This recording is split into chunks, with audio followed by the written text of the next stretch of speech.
آمين وصلى الله على سيدنا محمد النبي الأمي وعلى آله وصحبه أجمعين. اللهم علمنا ما ينفعنا وانفعنا بما علمتنا وزدنا علما.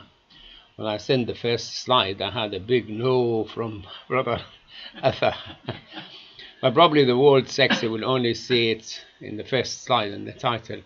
Probably you will see teaching from the Prophet ﷺ never contained the word jins. In Arabic, الثقافة الجنسية you call it. Sexual therapy, معالجة جنسية, sexual therapy. الممارسة الجنسية, sexual practices and things. You don't see it in the Hadith or Quran or the teaching of the Sahaba. The Prophet, Allah Azza wa Jal, is the founder, the creator of us, and the one who sent the message. So he knows how to get the message without actually using any rude words or any pictures or anything like this. So when you go to the summary we're going to talk about is what we teach the children when they are 2 till 6. And here, because when the Muslims, when this child started being able to dress and dress himself or herself or use the toilet, then they start instructing them about what people can see or cannot see, what people can touch or not touch. And the word aura becomes very prominent and used. Aura means the part of your body which nobody should see it. And aura has 2 levels of protection. One, the aura which your mom can't see when she's looking after you, cleaning you and dressing you.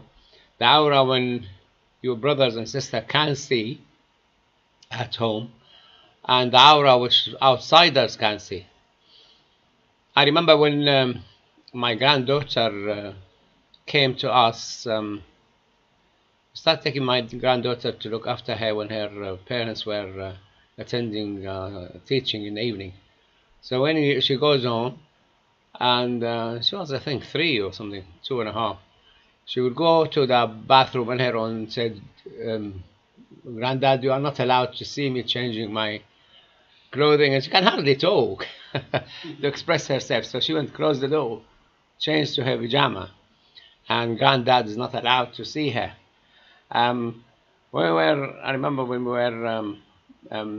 we brought her, and her cousin was in the car, and I said, oh, I'm not supposed to sleep in the bed, the same bed with my cousin.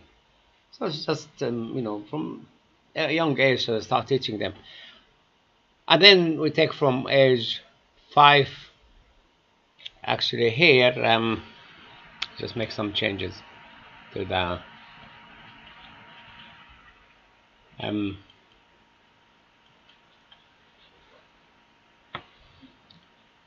because the slide will come as separate. We'll make this 7, and then 7 to 12.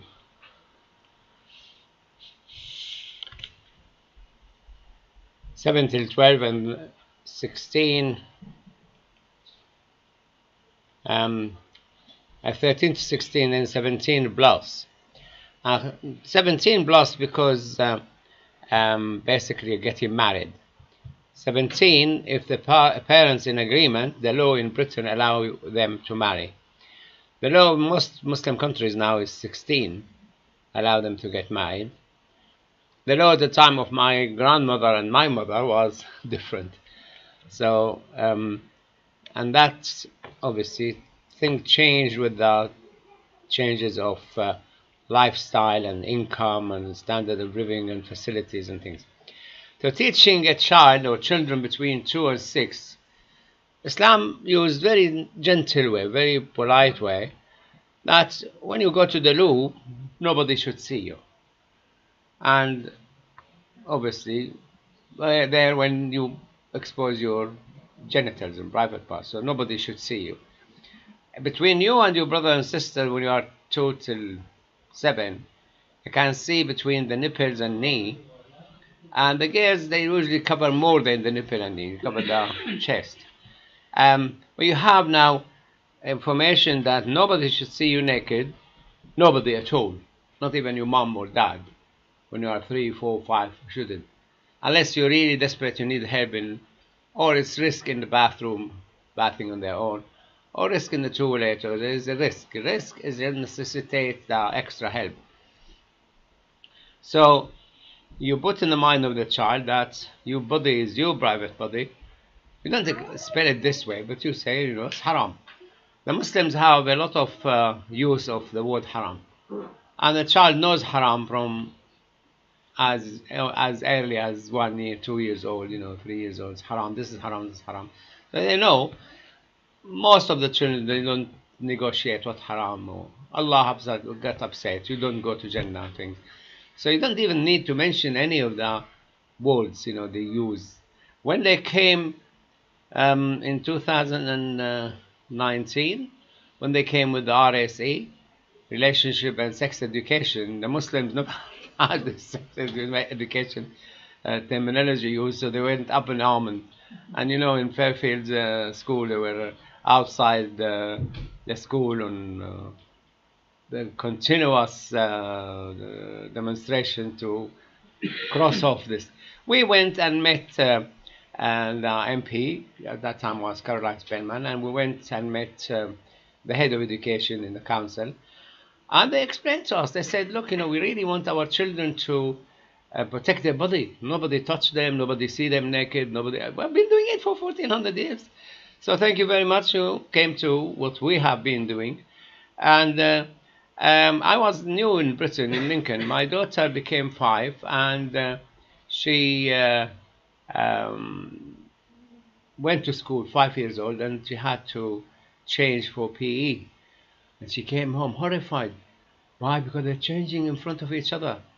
And I wasn't born here. I didn't know it happened in school, so I was more furious than her. And I took a couple of videos, but at that time there were a lot of highlighting to the children's sexual abuse. So I took the videos and went to school, and said, how dare you this? You allow the children to see each other naked. I said, I'm not worried about children abusing children. I'm worried about those supervising. They're seeing our children naked. And the children will make it okay, normal. It's okay for people, old people, adults, to see us. I went into a big debate with the teacher and head teacher, and then agreed that my daughter will not be changing in front of the rest. And that we finished from Lincoln, we went to, took a job in Leicester, and my daughter by then was 7. And the same story, and the head teacher, and tough, don't like it, don't like it. And first they said, I said, there's no way I'm going to accept. But I took a different approach in Leicester. I said to her, actually they asked me to meet the head of governor and the head teacher together. So I said to them, there's no way you are allowed you are allowing children to be seen by adults changing, whether for swimming or whether PE or whatever. And you can't, no child should see another child. I'm not talking about my daughter. I came for my daughter to have some privacy, but I didn't approach them as being, my daughter is a Muslim, please, please, respect the religion, The act wasn't there then. 2010 religious freedom things. But anyway, I said no child should see another child naked, and not even any teacher should see them or helper or whatever. So they asked me to meet the governor, and we sat, and then they said, oh, you can't talk on behalf of other parents. I said, and you can't talk on behalf of other parents. So they said, oh, we can't solve it now. We have to wait till the parents' PTA meeting, and then invite the parents and consult them. But in the meantime, we'll give your daughter a room to change. I was coming for the room. I didn't approach them to say, I want a room for my daughter. I said, no one. Because it's haram for us and you. So if you come between 2 and 6, 2 and 6, because 7 you start teaching them to pray. They must start praying. And also there's another hadith, men shouldn't show each other. And this is what stopped many Muslims going to swimming pool and things, because they use facilities so relaxed and using it. When we were in Bangor, we had a Sudanese doctor who managed to get the leisure center to spare an evening for Muslim only males. and the sisters were not after this. But we managed in Solihull here to get one night for the sisters only on Wednesday it was. So they shouldn't see each other, shouldn't talk while doing their business. But it is dressed with haram and aura. Nothing to talk about sexual desires or sexual practices or whatever. When you come to 7 to 12, you start talking about salah, and with the salah comes the wudu and ghusl. And the ghusl, you start talking about janaba. If a husband sleep with his wife and he has to have ghusl, whatever, you address it in the janaba things, and you don't even talk about it. I don't think it's appropriate. I asked my son when he was 9 what sex means, and he told me, which was, you never heard this from me. Who told you this? He showed me using his, sign. But they teach each other, it seems, as children. Whether you teach them or not, they will get information from the others. But we talk about it as being a janaba, and you start talking about Friday prayer, ghusl, and from hijama in this hadith, and when you wash a dead person. So start talking about ghusl and why you need ghusl. And then you come to privacy. And here in the Quran, that the children who can recognize the male from the female, are usually when they are 5, 6, they need to knock before they go to the room of the father and mother. It came when Umar ibn Khattab was, one of his children walked in, and he didn't want him to see him in that condition. So he prayed to Allah that, what's the answer? And the ayah came. The ayah came that they should knock on the door. So he started telling the children, you can't see mom and dad in certain time, in their bedroom, in the bathroom, in this and this. So you start, splitting the children from being seen naked or see others naked. Obviously, come with it the touch and the things which come with it. And 3 times they have to knock on the parents. Before Fajr and after Zuhr prayer, when they go to have an afternoon nap, and in the evening after Isha, after Salat al-Isha. And then they start teaching girls about having a baby, and they should avoid praying for 40 days, and they need to have a ghusl after the nufas. And the janaba, they split it, split janaba between janaba of sexual activity and janaba from menstruation period and janaba from giving birth. And they start talking about to the girls in particular to have ghusl after hayd, after menstruation period, and they should cover their hair even if they are praying at home in front of their dad and mother and sisters. There's now more restrictions to how much you show in your body or of your body in the salah, and that will be outside the house. So the salah, the way you dress for the salah is exactly the way you dress outside the house for the girls. So you talk about the hayd and menstruation period, and then obviously there will be more education about what hayd is and why you get menstruation period, and here saying that the dress has to cover the top of the feet. The Prophet ﷺ allowed them to have the khimar, the head cover, and the body cover to reach the feet. Although the Hanafi allowed the feet to be shown as well. Shafi'i said no. And then they started talking about awra, the rajul between the man between the very bottom and the knee, and the woman all her body except her face and hands, and that's outside.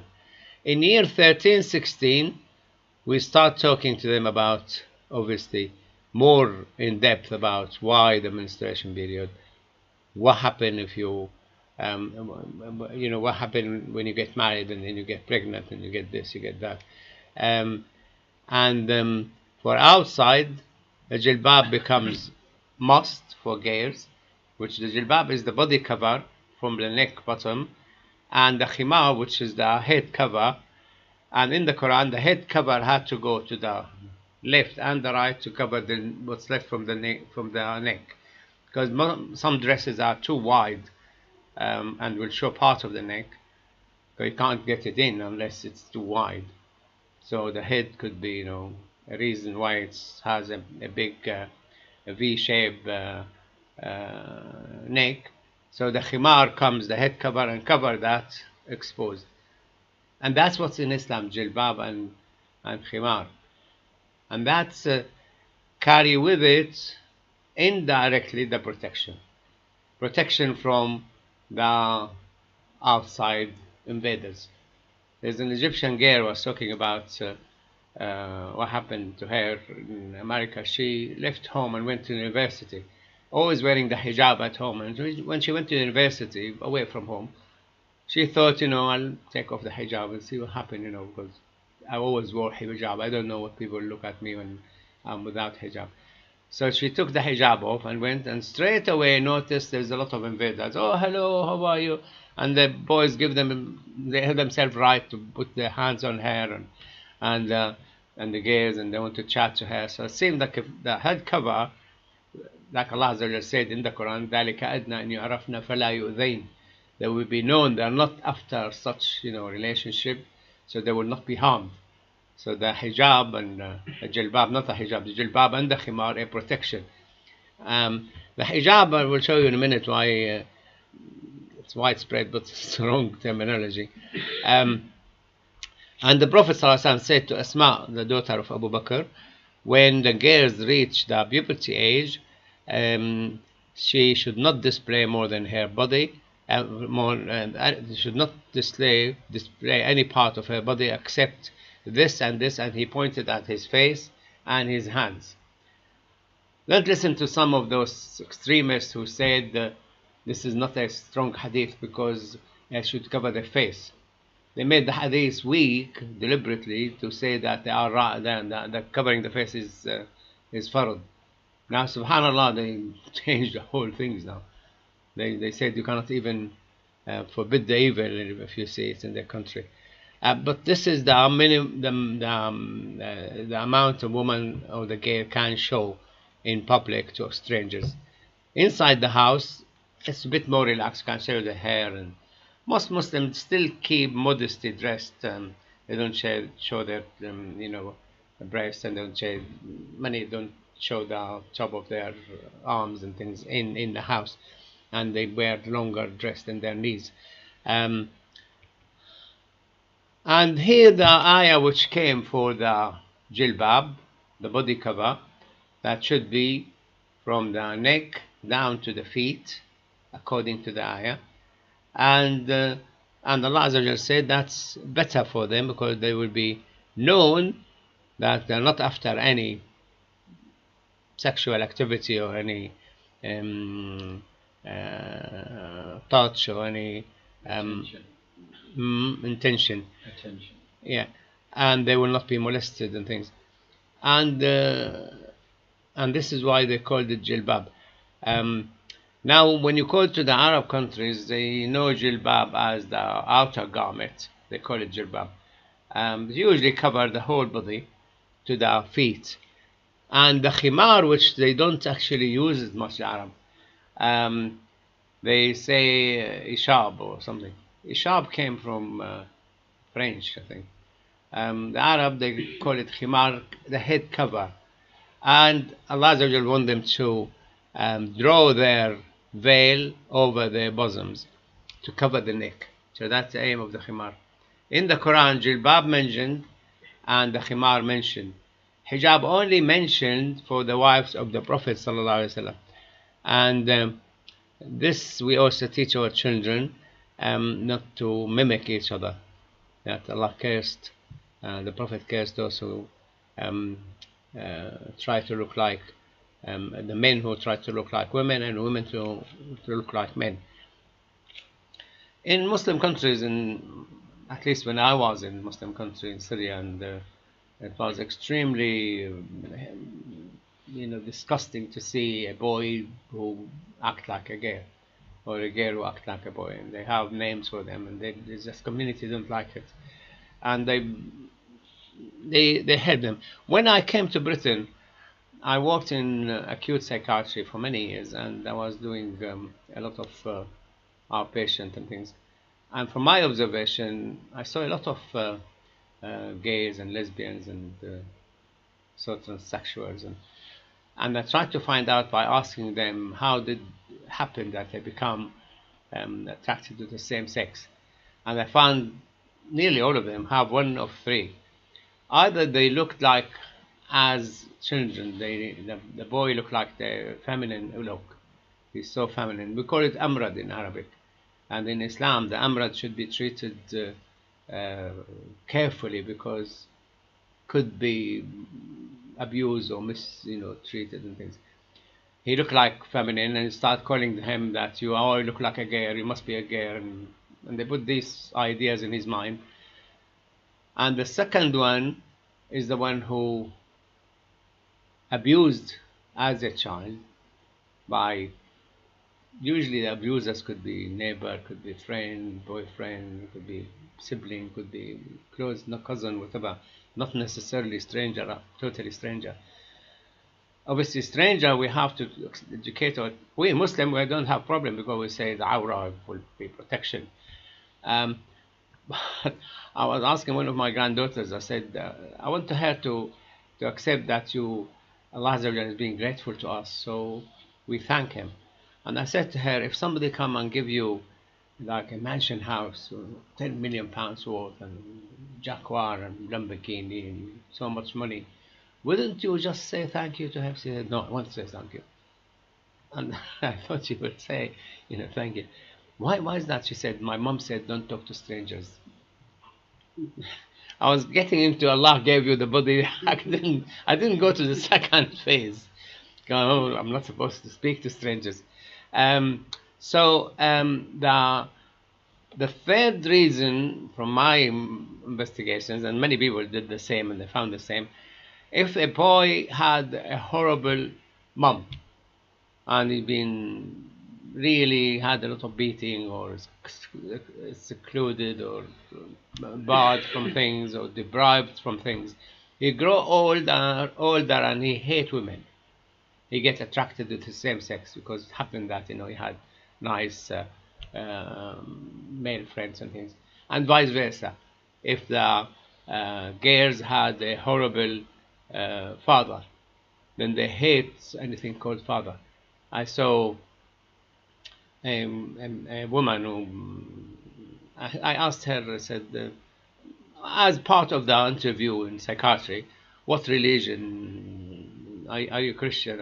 What's religion you believe in? Usually we say which church you go to.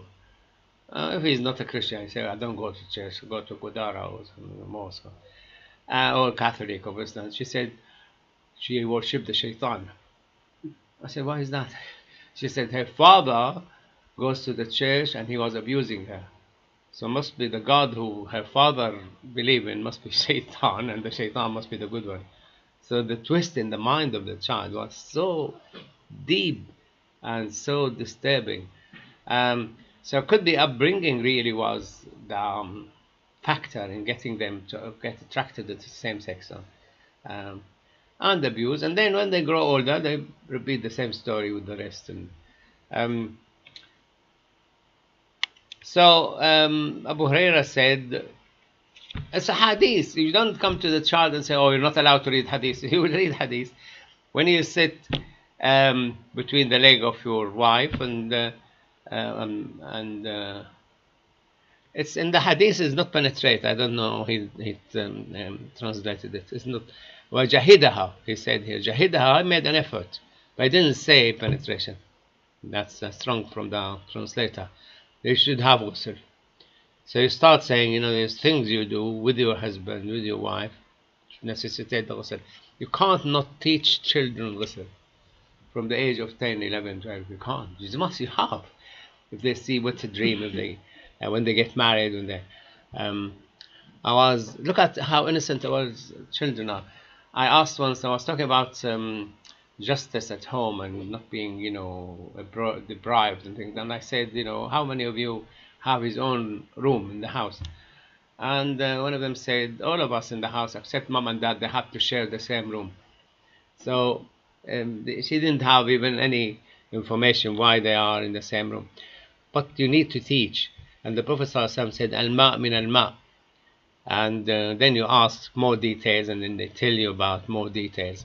But usually you need to teach them when they are started getting teenagers years about, we told them about Awra when they are 2, 3, 4. Start teaching them about ghusl and about wudu and about covering the body when they are 7 till 11, 12, and they have to start praying when they are 7. They must pray when they are 10, and they have to be separated in the bed. You cannot let a boy and a girl sleep in the same bed after they are 10 years old. Have to be, the girl has separate beds from the boy. And the same, this hadith that the boy could have a wet dream, he need to have a ghusl. The girl have a wet dream, should have a ghusl. So there's a lot of sexual teaching without actually being explicit. There's so much, mentioned, but there's no explicitity in there. I remember when I came to Britain, we were watching Channel 4, and they want to teach them the differences between the boy and the girl and the man and the woman, and the whole family were naked on the television. There's nothing in the morning, like at 11 o'clock. Now the watershed, they say after 9, but in Islam you can't just even see your own father or mother naked. It's haram. You can't see your brother or sister. So this is why when my daughter went to school and they're changing in front of each other, the alarm went off straight away.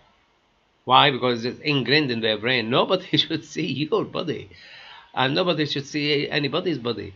So why there are people seeing it this way?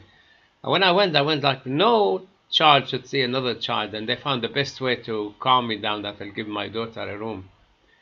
Solve the problem. But we left Leicester. We didn't know. I mean, we didn't have a chance even to meet the parents. We went to North Wales and things, alhamdulillah, okay. When my daughter put the head cover, she was in primary school the last year 5 and 6, I think. And they went to the secondary school, and she was the only foreigner in the school, not only Muslim. There's no, and she wasn't brown, but she was obviously obvious because she's putting the scarf, the head scarf, the khimar, and some boys pulled the khimar off her head. So when we met the head teacher, I said, it's not on, can't accept that, it's insult to my daughter, insult to her religion, things, and I don't know what to advise my daughter. And you are the expert, you know how, and I trust that you, using your methods and your ability, you will be able to support my daughter and stop this happening. So she said to the deputy head, she said, it's your job now. You need to keep an eye on Hanadi and make sure that no one actually... so I wasn't like, fighting them. No, it's this is what you went with us when we went to the head of education. And this is our right according to the Act, and this is our religion. And like I don't want you to say to my child, okay to be a gay, because next you will say it's okay to eat pork, next then you say it's okay to drink alcohol, it's okay to gamble. No, it's not okay, because we have this cut-off line. It comes under this cut-off line. Like, I don't want you to say to my children, it's okay to take drugs, okay to drink alcohol. No, that's haram in Islam. It's halal in Britain, it's up to you. I don't, it's your law. But according to the 2010 Act, the Equality Act, we have that right and had to be respected. And we didn't need to go again. We went once to the head of education. Now, is there anything said about association with people who are different, like gay or bisexual, or the same way where it's like... Yeah, I had a phone call. Is there anything in Islam haram to mix with the gay and lesbian, homosexual, transsexual, whatever? I had a phone call from Birmingham. I don't know, they called themselves at that time social service or something, in the council. They gave themselves like, official institution. And they said, oh, you pray Jumu'ah in Solihull Imam? I said, yes. I said, do you allow gay to go and pray with you?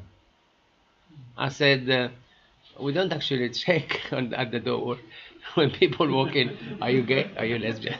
We don't. We're not asked in Islam. We are not, and it's not a requirement for us. Whoever wants to pray, come and pray. But according to the teaching of the Prophet, the women in the back of the mosque, the men in the front, and they close in. The worst row for the men is the last row. The worst row for the women is the front row. So they keep apart as much as they can, because they're worshipping Allah. It's not a lecture. We're not talking. You're not taking questions. You go there to the mosque. You listen to the Imam. You pray and go. There's no interaction in the Salah, Friday prayer. So when you go to pray Isha, there's no lecture there. There's no talk. There's nothing need to be equal. Sit next to whoever. No, the men sit in the front, women in the back. This is the ibadah, we call it ibadah, worship. You don't even talk to your son or daughter. Now, when the son and daughter are 6 months or 7 months, they don't respect your praying. But now my granddaughter is just 13 months, and she stopped talking to us when we were praying. 13 months, she knows that they are doing something, will not respond to me, forget it. So if they are messing with something, like messing with some toys or with the TV or something that they shouldn't touch, they know when we say Assalamu alaikum wa rahmatullah, we can't stop them, so they leave. They leave it and go. And so this is a teaching education. And the Prophet ﷺ was asked that women also, I don't know, they translated, I didn't actually see the translation. There's no ejaculation here. They said the woman see in her dream what the man see. This is so it's in the Arabic, it's so polite. When they translated it, they injected this word, ejaculation, but it's not in the hadith. And the Prophet ﷺ said, yes, she must have a ghusl. And the Prophet ﷺ said, I don't permit anyone who is having a menstruation period or junub to enter the mosque. So Ha'id, menstruation period, and junub, and the children need to be told what junub means, and they get the education. So the education in Islam, he put here in between brackets, sexual. I don't know, I should revise these translations. I sometimes copy and paste, but that is inserted by the translator. This is why you need the Quran, especially you need to read 4 or 5 different translations, because the translator of the Quran, he put there what he understood. He doesn't go to see all the tafasir and form really, and he can't do it because it will become like a massive translation. He just restricted the word translation. But anyways, in Gold is very polite, nothing mentioned about any nasty words or any explicit. And the Prophet ﷺ, they said here that he wasn't teaching us the Quran when he was junub. He wasn't teaching us the Quran. What did he say here? Yeah, he said, but sexual impurity. Junub in Islam is a terminology used for men or women after having sexual intercourse or after ejaculating. But it's more like, known word, which is more polite, I think, than putting down. Now, the thing is, the English doesn't have a word. junub. They don't have junub in English. They have to use something. So I think What do you use in Urdu? we just say junub. Oh, you do use junub, yeah. So we use a lot of Arabic. So we must teach English to use junub then. Yes, we have to put that word in English. Yeah, because you can put it in the Oxford Dictionary. They have the word Islam. They have the word, zakah. They have many words came to English dictionary, and probably it's and the same when you're talking about menstruation period or bleeding, normal bleeding. So he said that menstruation will be dark and other bleeding will be fresh, which is obviously medically.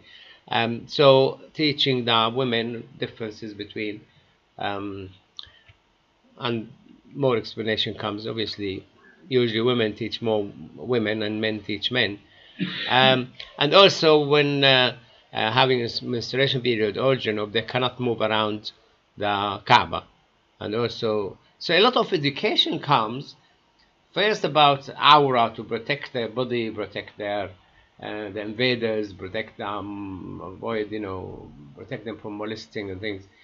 I assume if there's Islamic teaching to children and the aura and haram, and obviously when we came to Britain and we couldn't go to the seaside. I mean, you go to the seaside, there's all the aura there in exposure, so you don't go to the seaside. We stopped actually. We just went a couple of times and we sat sea there and the wall behind us and nobody there.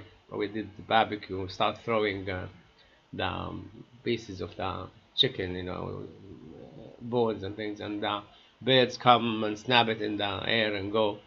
Well, it's nice too. And then we suddenly looked back and there were 200 people watching from.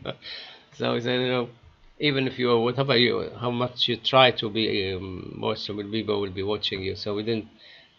We went in Tunisia to the seaside when it was raining. When it was raining, everybody went back in, so we went to the seaside. There's a cover there. There's no people. There's an aura everywhere. And the same 40 days in the fast. And here this hadith that a man should not look into the private parts of another man, and the woman should not look into the private parts of another woman. And they shouldn't sleep in the same bed, and they shouldn't sleep with this, they shouldn't be in the same cover or the same dress. And that's a rule in Islam. There's no the rules broken by many Muslims, obviously, when they had a bath, public baths. Do you have public baths in Pakistan? Public bath. Yeah, public bath. They go in Syria. We have, and Lebanon you have, I think. Yeah. In this country, They don't exist now. I don't think they existed. Certainly not going naked. Because exist in Syria, they have hot water for people. They come pay money and have a bath and go, and people could be relaxed, especially women. So they stop children going with their mom to the bath when they start staring. They know he's mature now. He's still 5, and they stop him going now. You mean like Roman baths? Like the Turkish bath, if you've seen one. They go Turkish bath. It's just it's like a pool. Yeah, the hot water coming, everybody can share. I think they're in shorts, aren't they, those people? Yeah, it was before water came to the houses through the pipes. There used to be public house bath. Especially they used to like it when they're getting married. They make a party and they go on. But they were, and that's many Muslims, avoided them because there's some relax, could show their parts of their body shouldn't be shown. But that's in Islam, the aura. No one can or has allowed to look into the aura of another one. Now, when it comes to hijab, it's only used for the wives of the Prophet sallallahu alaihi wasallam. And why is that? Because of this hadith and the ayah also in the Quran. That Abdullah ibn Maktoum was a blind man, and he came to visit the Prophet sallallahu alaihi wasallam. And the Prophet sallallahu alaihi wasallam said to his wives, "Why don't you stay behind the hijab from him?" And they said, "He's a blind man, he's not seeing us." He said, "Are you blind? You're seeing him." So the hijab for women in Islam, the hijab is, there's a barrier between the wife of the Prophet and the foreigners. So she neither see them nor they see her. So that's the hijab. وَبَيْنَهُمَا hijab. There's a hijab, a wall usually, or a thick sheet or something. And when they go from A to B, on the camel there is hawdaj. The hawdaj is like a small room on the camel, and the woman sits in it. She can't see the men outside, and the men cannot see her. And this is what happened when Aisha lost her necklace, went to search for it. They took the hawdaj and they put it on the camel. Because she was young and small, she was light. They didn't notice. It's heavy. They didn't notice she wasn't in. So they're not to be seen, and they are not to see others themselves. So that's hijab. But Muslims use the word hijab wrongly, because that gave, they made people mixed up between hijab and khimar. And some said the head is not hijab, and all sorts of things. So they are, he said, "Amyawani antuma alastuma ألستما تبصرانه. He said, they said, is he not blind? He can neither see us nor recognize us. The Prophet said, are you both blind? Do you not see him? So that's hijab. Adult for the, so it's no, in Islam there is no education for adult, education for teenagers, education for children. It's the same education for all of us. The minute a person become a teenager and past that, 7 years for the salah, 10 years for separation in bedrooms, 13 years become like obligation to wear the official hijab, and that till they are bit disabled. When they are disabled, usually, because you will have difficulty applying hijab to women who, like, she forgets. And she wouldn't, like, I saw somebody who made a reminder video to teach women who start, or men who start forgetting the salah, to what to do in the salah. A nice program. You put in the mobile and say Allahu Akbar first, read Fatiha, now ruku'. Yeah, you need somebody to remember the mobile, to remember the code in the mobile. Like I saw a patient once supposed to take the tablets from a dispenser. So the dispenser, every time for the tablets, 3 times a day, drops the tablets in the bucket there. You take them. So when I went to see the patient, there were a collection of tablets in the bucket there. Forgotten something called dispenser. Never mind, take the tablets or watch the clock or hear the sound. I don't know where the sound coming from. So in Islam, there's rules for this. In the Quran, Allah Azza wa Jalla said, والقواعد من النساء التي لا يرجون نكاحا فليس عليهن جناح أن يضعن ثيابهن غير متبرجات بزينة وأن يستعففن خير لهن والله سميع عليم. I'm saying here, such elderly women as are past the prospect of marriage, there's no blame on them if they lay aside their outer garment, provided they make not a wanton display of their beauty, but it is best for them to be modest. And Allah is one who sees and knows all things. Now, when I read the tafsir, from all the tafsir I have difficulty in giving the meaning, what Allah meant by this. And I think the easiest way for them is to learn some information about dementia and about being confused and how you don't have to be demented to have poor memory, because there's age-related memory impairment. Nothing wrong with you, but to have problem remembering this and that. And never mind, putting the headscarf on when somebody stranger comes. Where is the headscarf? In the cupboard. Where is the cupboard? like I have a friend who's a doctor, and her husband became demented, and she came. He's asking me, we've been in the house for 30 years, and he's asking me, where's the loo? Oh, and she is a doctor, and she didn't actually one day thought that, demented will forget this. So this ayah, so husband will not be so hard on his wife who's forgetting. Or vice versa also, the husband could be doing his business in the wrong place, in the kitchen so, it's haram, it's najasa, it's this. This is why the religion is relaxed and catered for all ages. Sallallahu alaihi wasallam, Muhammad alayhi wasallam. I don't know, whether that's what you expected to hear or not, but fire your questions, then I will modify my next presentation.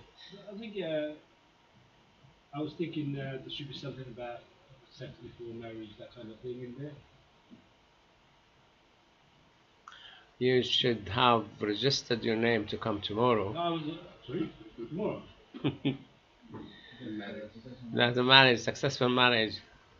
I thought that was 2 weeks ago. No, there's 2 seminars.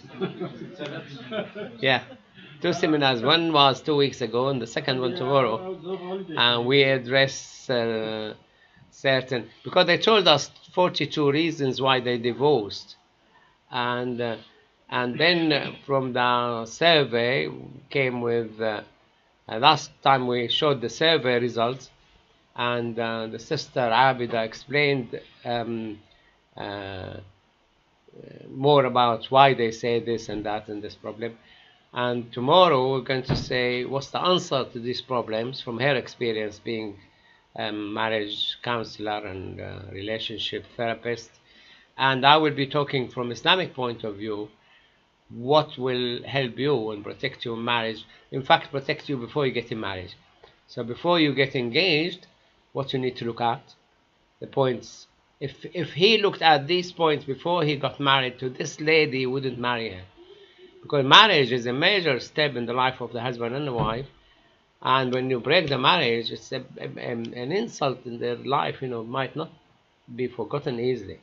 So there is things they mentioned. If they followed Islamic teaching on how to spot the right wife, the right husband, how to check the behavior, which part of behavior you shouldn't say, okay, it will be better, it's okay, after marriage we'll sort it. It will not solve, especially when there is differences in personality. So it's tomorrow.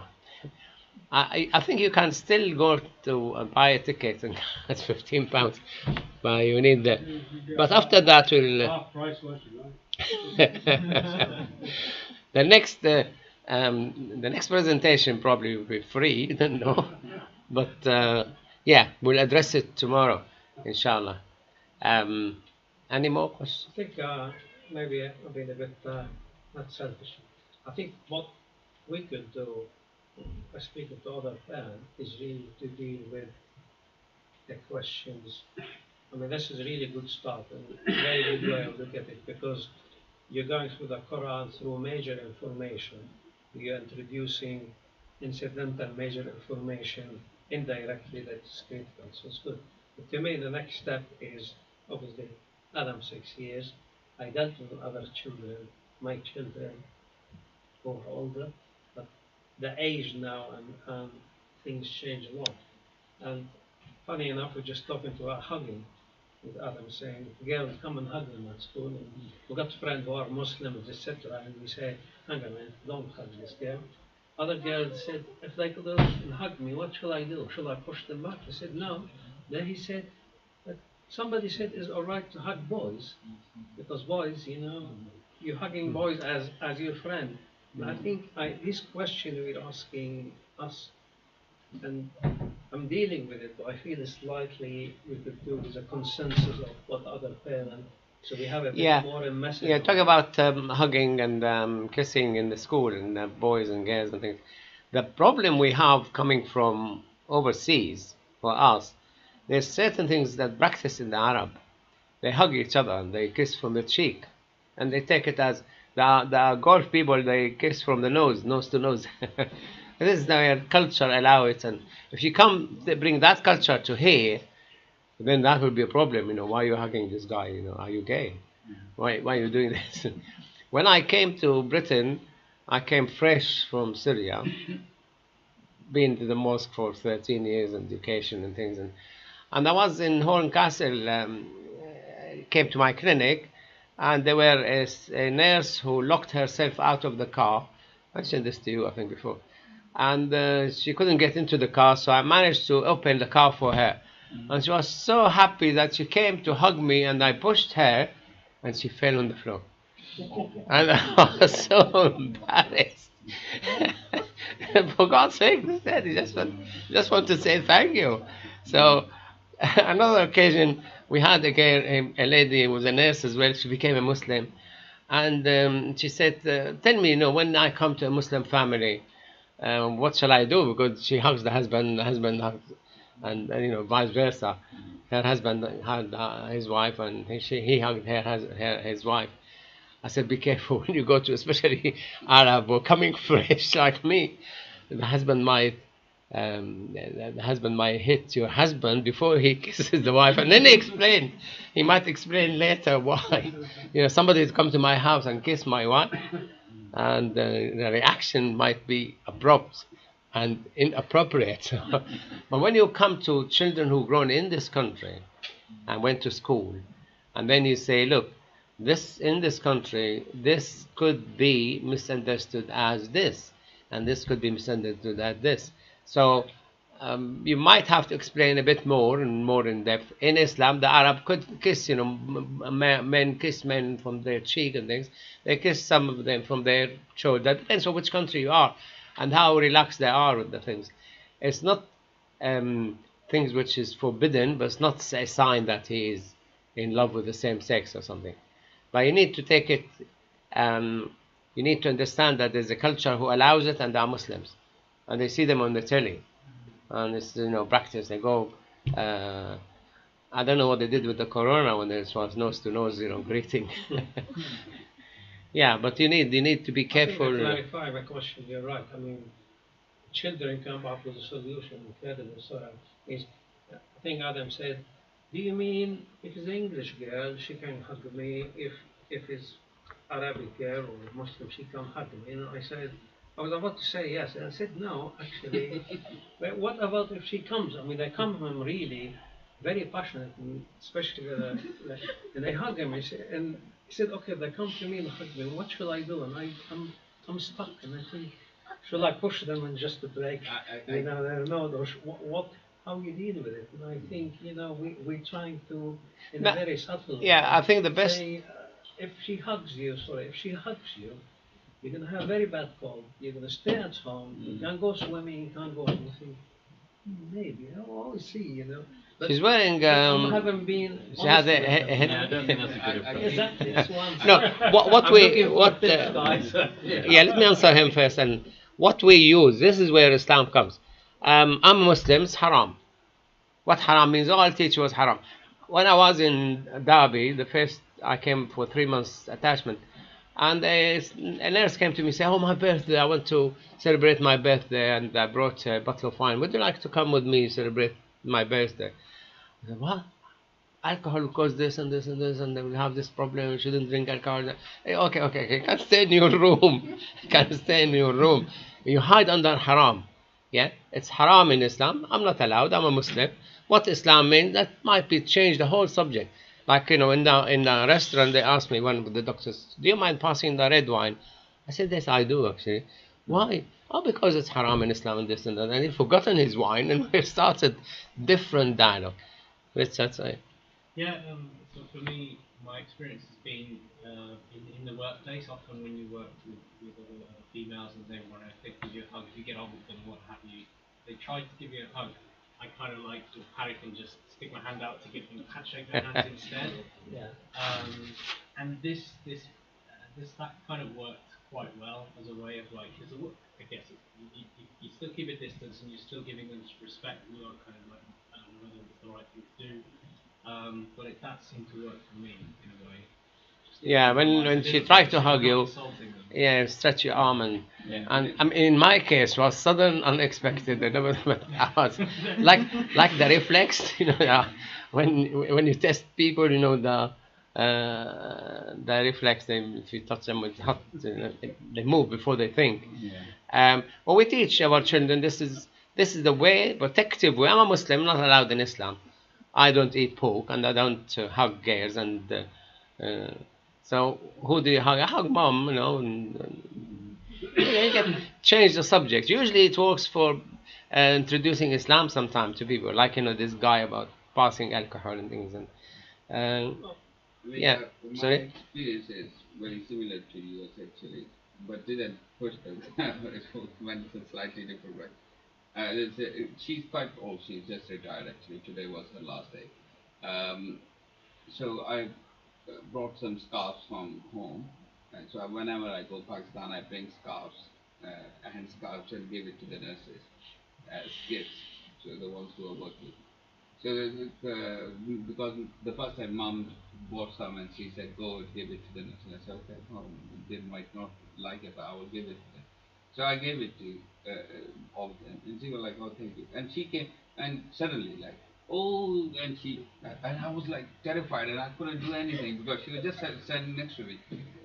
But they could see that my face, So somebody actually told her later on that they are Muslim, and now everybody knows Muslim and they don't hug and they think The like. thing is, the problem, there's a lot of Muslims who do hug. He's a Muslim like you, why you're... Somebody told Yeah. her, and then she came later on and she said, "Oh, I'm sorry," and she excused. She said sorry.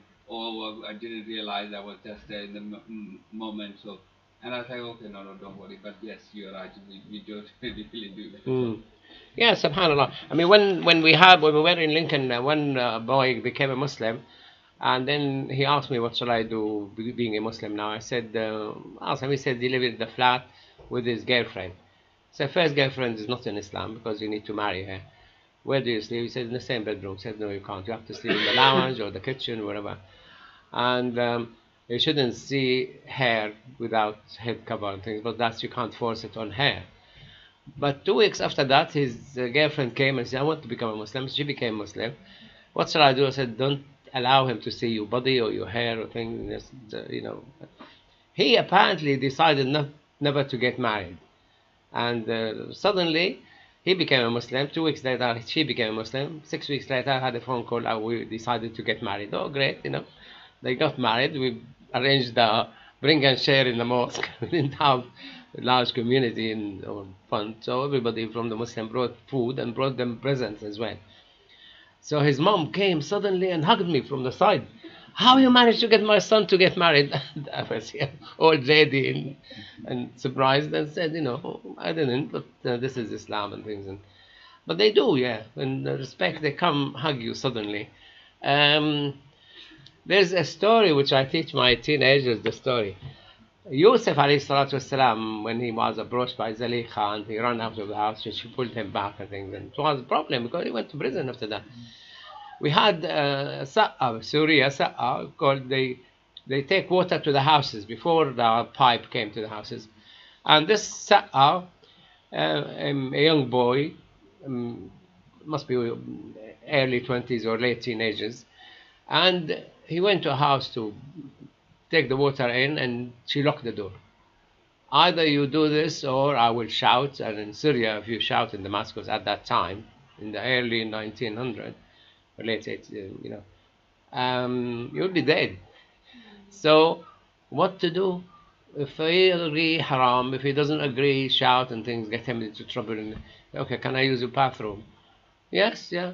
He went to the bathroom and he smeared himself with the feces. With feces, he smeared himself.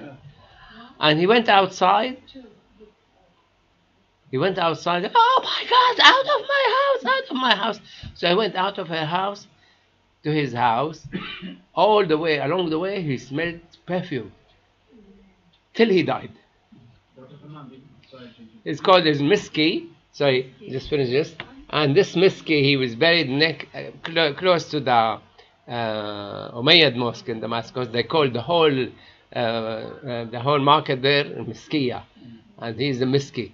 Allah will replace him by this perfume, you know, wherever he goes. Now, I'm sorry, I just wanted to say that I believe you mentioned this story once before, and you said that even in that market today, you can still smell something along those lines. I don't know now, but yeah, he was there and he was smelled misky, you know, a mystic. I don't know about the market as such. Did I say that? Were you in my class? I think it was In the mosque? Yeah, you did mention. Yeah, I mentioned the story many times. Yeah, he's well known in Damascus as Miski, and this is his story. That's, you know, we get people like this. I mean, there's one in Saudi. She befriended him, and he came to the house. She had enough from him. She called the police. He's trying to rape me. So they came, the police. What are you doing here? And he said, I'm trying to steal something. Stealing, cutting the hand is stoning. So I managed to. He didn't steal anything, obviously, and they put him in the plane and sent him back to his country. But another one, you know, she came, sat in the car, and his friend of mine, he came to the car. This lady there. Where you there? Oh, take me wherever you want to take me. Okay, you stay there. I'm going home. He went walking. He left the car in the market because there you don't lock the car and you don't put the wheel because it becomes extremely hard.